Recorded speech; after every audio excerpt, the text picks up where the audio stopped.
দুইটার সময় তওবা করে লাভ নাই। একটা হচ্ছে মৌতের যন্ত্রণা শুরু হয়ে গেলে, মৃত্যুর যন্ত্রণা শুরু হয়ে গেলে আগে পা থেকে শুরু হয়ে আস্তে আস্তে গলার দিকে আসে।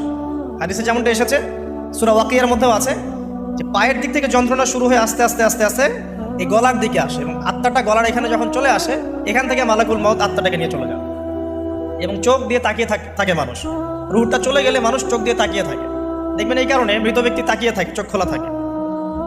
এবং তখন আসমান থেকে সিঁড়ি নামিয়ে দেওয়া হয়, ওই সিঁড়িতে করে আত্মা চলে যাচ্ছে, ও তাকিয়ে দেখে যে আত্মা চলে যাচ্ছে। এবং মানুষ মারা যাওয়ার পরে চোখ জীবিত থাকে অনেকক্ষণ। মেডিকেল সায়েন্স যারা পড়েছে তাদেরকে জিজ্ঞাসা করবে, মানুষ ডেড হয়ে গেলেও চোখ দেখবেন আরও কয়েক ঘন্টা, হয়তো আরও নির্দিষ্ট একটা সময় পর্যন্ত চোখটা কিন্তু জীবিত থাকে। এই জন্যে চোখ বন্ধ করে দিতে হয়। যাই হোক, যেটা বলছিলাম যে মৌতের যন্ত্রণা শুরু হয়ে গেলে তওবা করে লাভ নাই, তওবার দরজা বন্ধ। আর পশ্চিম দিক থেকে সূর্য উঠে গেলে তওবা করে লাভ নাই, তওবার দরজা বন্ধ।